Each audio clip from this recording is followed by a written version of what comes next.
minutes after 3 in the afternoon. The cloudy sky was threatening, but so far had only resulted in streaks of evaporating rain covering the mountain peaks like a veil. Seen anything yet?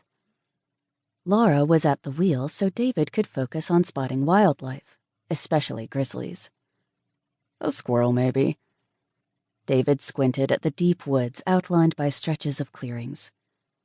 She navigated the section of hilly road about 5 miles east of Norris Junction to return to their hotel in Cody. They'd had a full day of sightseeing around Yellowstone, including the Old Faithful Geyser and Yellowstone Canyon and Falls. A mix of their music played, alternative rock for her and heavy metal for him.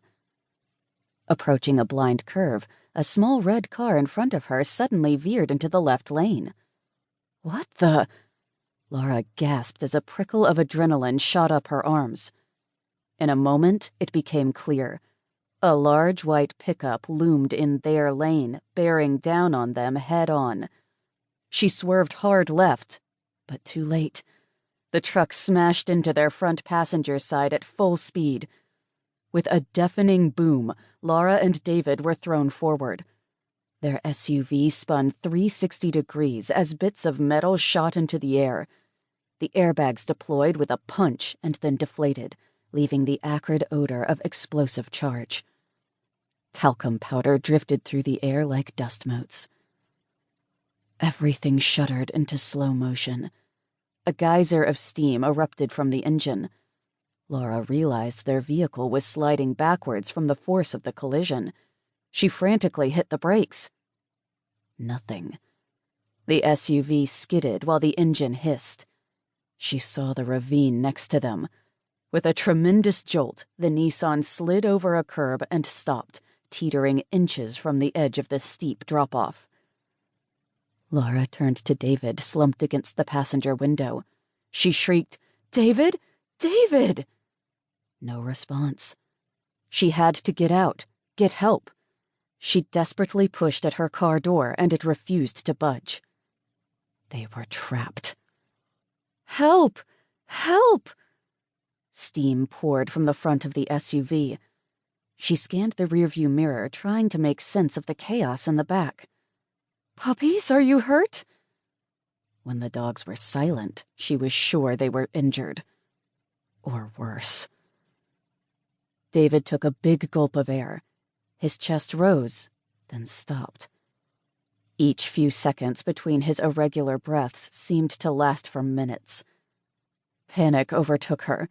She shoved uselessly on her door, screaming, "He's dying! He's dying!"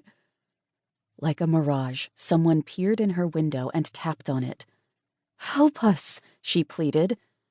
Men yanked on the driver's side door while Laura pushed. Finally, it rasped open. With another glance at David, she took heart that he was breathing. A man in a bright green shirt arrived. "I'm a medical doctor." He urged caution as the men helped Laura out of the SUV. They carefully laid her on the ground next to the wreck, supporting her back and neck. Laura heard someone say, "Possible broken neck." She wasn't sure who they were talking about.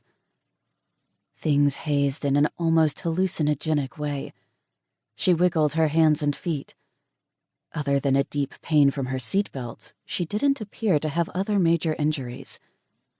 Whenever she studied the steaming Nissan, a wave of nausea rushed over her. More worrisome, she couldn't see David on the other side of the SUV. A ranger came up to her and covered her with a blanket. "We're getting help. Hang in there." Laura realized she'd been shivering. "What about the dogs? How are our puppies?" The ranger peered into the back of the vehicle. It sounded to Laura like Jade was furiously barking. "They're fine. We'll take care of them." "Their leashes are in the back. Make sure they're on them. And they both like wet food." 2 women sat by Laura's side and comforted her until the EMTs arrived. Laura continued to hear barking from the SUV. "God, let them both be all right," she prayed. She then remembered the adage to document an accident and asked one of the women to get the phones from the wreck and take pictures of the scene.